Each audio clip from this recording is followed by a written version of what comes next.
আসসালামু আলাইকুম। কখনো ভেবে দেখেছেন যদি পৃথিবীতে চাকা, বিদ্যুৎ বা ইন্টারনেট না থাকতো তাহলে আমাদের জীবন কেমন হতো? আমাদের চারপাশের এই আধুনিক বিশ্বের আলো, গতি, জ্ঞান এগুলোর ভিত্তি কি?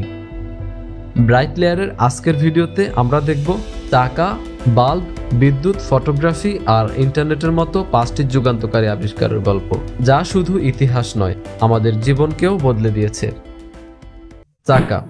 মানবজাতির ইতিহাসের এক যুগান্তকারী আবিষ্কার হলো চাকা। চাকার প্রকৃত আবিষ্কারকের নাম আজও অজানা। ইতিহাসবিদদের মতে প্রথম চাকার ব্যবহার হয়েছিল আনুমানিক 3500 খ্রিস্টপূর্বে প্রাচীন মেসোপটেমিয়া অঞ্চলে, বর্তমানে যে অঞ্চলকে আমরা ইরাক নামে চিনি। মজার বিষয় হলো আমরা অনেকেই জানি না চাকা কিন্তু শুরুতে গাড়ি বা পরিবহনের জন্য ব্যবহার হয়নি।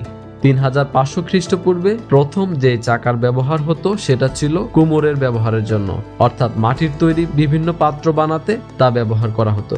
এর আরো 300 বছর পর মানুষ যখন চাকায় এক্সেল লাগানো শিখলো, তখনই প্রথম পরিবহন হিসেবে গরুর গাড়ি বা পশু টানা গাড়িতে চাকা ব্যবহার করা শুরু হয়। কিন্তু চাকা বলতে তখনও গোল আকারের কাঠের একটা খণ্ড বা ব্লককেই বোঝাতো। এ ধরনের চাকা ভারী আর ধীরগতির হওয়ায় পরিবহন ব্যবস্থা তখনও কষ্টসাধ্য ছিল। এরপর আরো প্রায় 1000 বছর পর মানুষ চাকায় হাব, স্পোক, রিম ইত্যাদি ব্যবহার করতে শিখে। এরপর বিভিন্ন পর্যায়ে আরো উন্নত হতে হতে পশুটানা গাড়ি থেকে আজকের রোবট, ট্রেন, এরোপ্লেন, বাস, ট্রাক, ঘড়ি, ফ্যান সবকিছুর মূলে আছে চাকা।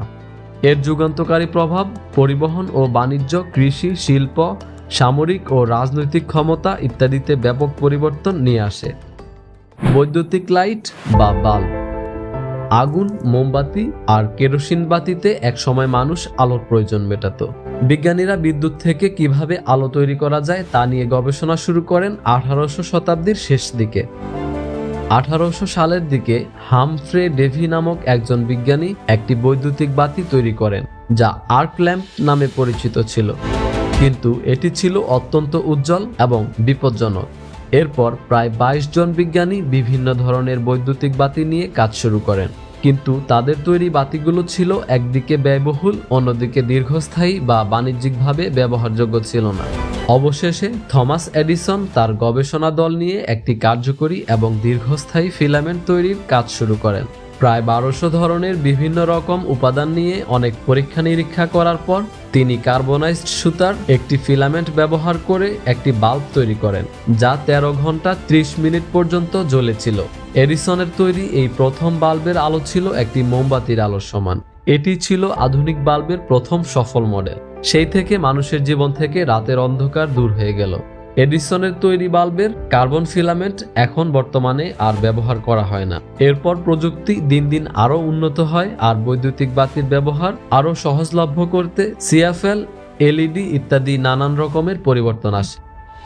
মানুষের দৈনন্দিন জীবন থেকে শুরু করে শিল্প ও অর্থনীতি, মানুষের নিরাপত্তায়, সর্বক্ষেত্রে বৈদ্যুতিক বাতি মানব সভ্যতায় এক যুগান্তকারী পরিবর্তন নিয়ে আসে। বৈদ্যুতিক বাতি সম্পর্কে আমরা অনেকে কিছু গোপন বিষয় জানি না। বিজ্ঞানী থমাস এডিসন কিন্তু প্রথম ব্যক্তি নন যিনি বৈদ্যুতিক বাতি তৈরি করেছিলেন। এর আগে প্রায় 22 জন বিজ্ঞানী বিভিন্ন ধরনের বৈদ্যুতিক বাতি তৈরি করেছিলেন, কিন্তু এডিসনের মূল অবদান ছিল একটি দীর্ঘস্থায়ী এবং বাণিজ্যিকভাবে সফল মডেল তৈরি করা, যা সাধারণ মানুষের কাছে পৌঁছানো সম্ভব হবে। এই সফলতার জন্য তাকেই বৈদ্যুতিক বাতির আবিষ্কারক বলা হয়। 1924 সালে পৃথিবীর সকল বাল্ব উৎপাদনকারী বড় কোম্পানিগুলো মিলে একটি গোপন জোট তৈরি করেছিল। তাদের লক্ষ্য ছিল বাল্বের মেয়াদ 1000 ঘন্টার মধ্যে সীমাবদ্ধ রাখা, যাতে বাতি নষ্ট হয়ে গেলে মানুষ বেশি বেশি বাল্ব কিনতে বাধ্য হয়। পৃথিবীর সবচেয়ে পুরনো বৈদ্যুতিক বাতি হলো সেন্টিনেল লাইট। এটি যুক্তরাষ্ট্রের ক্যালিফোর্নিয়াতে অবস্থিত। 1901 সাল থেকে এই বাতি আজও জ্বলছে। বিদ্যুৎ। বিদ্যুৎ শুধু একটি শক্তি নয়, বরং এটি আধুনিক সভ্যতার প্রাণ। যোগাযোগ, চিকিৎসা, শিল্প, শিক্ষা সবকিছু এখন নির্ভর করে এই অদৃশ্য শক্তির উপর। বিদ্যুতের আবিষ্কার কোনো একক আবিষ্কার নয়, বরং অনেক বিজ্ঞানীর দীর্ঘ গবেষণার ফল। 1752 সালে বেঞ্জামিন ফ্রাঙ্কলিনের ঘুড়ি পরীক্ষা থেকে শুরু করে 1820-এর দশকে মাইকেল ফ্যারাডের ইলেকট্রোম্যাগনেটিজম আবিষ্কার বিদ্যুৎ আবিষ্কারের পথকে প্রশস্ত করে। তবে এই বিদ্যুৎ বাজারজাতকরণে বা ব্যবহারকারীর কাছে পৌঁছে দিতে সবচেয়ে বড় ভূমিকা রাখেন থমাস এডিসন এবং নিকোলা টেসলা। এডিসন সরাসরি বিদ্যুৎ বা ডাইরেক্ট কারেন্ট ডিসি সিস্টেমের পক্ষে ছিলেন, যা দূরবর্তী স্থানে সরবরাহ করা কঠিন ছিল।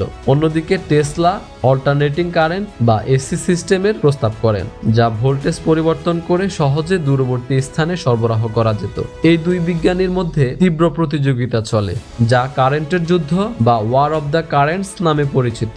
শেষ পর্যন্ত টেসলার এসি পদ্ধতি জয়ী হয় এবং আজকের আধুনিক বিদ্যুৎ সরবরাহ ব্যবস্থার ভিত্তি হয়ে দাঁড়ায়।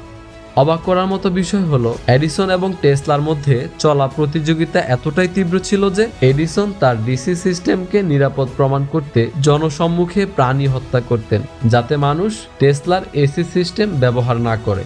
তবে এত কিছুর পরও এসি সিস্টেমেরই বিজয় হওয়ার পেছনে কারণ হলো 1893 সালে শিকাগো বিশ্ব মেলায় টেসলার এসি সিস্টেম ব্যবহার করে মেলার সকল বাতি একসাথে জ্বালানো হয়, যা ছিল এডিসনের ডিসির চেয়ে অনেক সাশ্রয়ী এবং কার্যকরী। এই মেলাই এসি সিস্টেমকে জনপ্রিয় করে তোলে। বর্তমানে এই বিদ্যুতের যুগান্তকারী প্রভাব আমাদের গৃহস্থালী থেকে শুরু করে শিল্প, প্রযুক্তি, যোগাযোগ, আধুনিক চিকিৎসা বিজ্ঞান সবকিছুর মাঝে ব্যাপকভাবে লক্ষণীয়। ফটোগ্রাফি। ক্যামেরার আবিষ্কারের আগে চিত্রশিল্পী ছিল একমাত্র ভিজুয়াল ডকুমেন্টেশন। আজ আমরা 1 সেকেন্ডে শত শত ছবি তুললেও প্রথম ছবি তোলার ইতিহাসটি ছিল সম্পূর্ণ ভিন্ন। এর শুরু হয়েছিল প্রাচীন চীন ও গ্রিসে ক্যামেরা অবস্কিউরিয়া নামক একটি যন্ত্রের ধারণা থেকে। এরপর অনেক বিজ্ঞানী ছবিকে স্থায়ীভাবে ধারণ করার চেষ্টা করেন। 1826 সালে জোসেফ নিসেফোর নিয়পসে পৃথিবীর প্রথম ছবিটি তোলেন, যার নাম ছিল view from the window at Le Gras. এই ছবিটি তোলার জন্য তার একটানা 8 ঘন্টা এক্সপোজার টাইম লেগেছিল। এরপর লুই দাগের 1838 সালে আরও উন্নত পদ্ধতি আবিষ্কার করেন।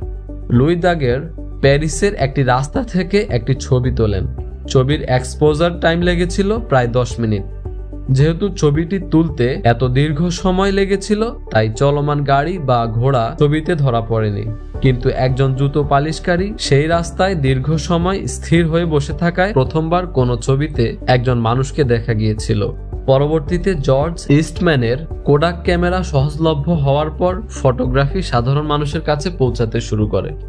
আজ ফটোগ্রাফির এমন যুগান্তকারী উদ্ভাবনের বদৌলতে ইতিহাস, স্মৃতি সংরক্ষণ, সংবাদ মাধ্যম, বিজ্ঞান, চিকিৎসা বিজ্ঞান এসব কিছুই আমরা এত সমৃদ্ধ করতে পেরেছি। ইন্টারনেট। আপনি কি জানেন, ব্যক্তিগত ব্যবহারের জন্য নয়, ইন্টারনেটের জন্ম হয়েছিল সামরিক প্রয়োজনে। ঠান্ডা যুদ্ধ বা কোল্ড ওয়ারের সময় মার্কিন সামরিক বাহিনী এমন একটি যোগাযোগ ব্যবস্থা চেয়েছিল যা পারমাণবিক হামলার পরেও চালু থাকবে। এই ধারণা থেকে 1960-এর দশকে অরপানেট নামক একটি প্রকল্পের জন্ম হয়। 1971 সালে অরপানেটের মাধ্যমে পৃথিবীর ইতিহাসের প্রথম ইমেলটি পাঠানো হয়। তবে এর আগেও 1969 সালে ইন্টারনেটে প্রথম বার্তা পাঠানোর চেষ্টা করা হয়। যাই হোক, ইন্টারনেটকে বর্তমান রূপে আনার মূল অবদান ছিল টিম বার্নার্স-লির। তিনি 1991 সালে ওয়ার্ল্ড ওয়াইড ওয়েব, HTTP এবং HTML আবিষ্কার করেন, যা ইন্টারনেটের জন্য একটি সহজলভ্য ও উন্মুক্ত প্ল্যাটফর্ম তৈরি করে। সেই থেকে ধীরে ধীরে এই ইন্টারনেট দিন দিন আরও উন্নত হয়, যার ফলে বর্তমানে ওয়াইফাই, 5G'র মতো প্রযুক্তি আজ প্রত্যেকের হাতের মুঠোয় বিশ্বকে এনে দিয়েছে। ইন্টারনেটের যুগান্তকারী প্রভাবের ফলে যোগাযোগ, শিক্ষা ও জ্ঞান চর্চা, অর্থনীতি, বাণিজ্য সবকিছুই এত ডেভেলপ করা সম্ভব হয়েছে।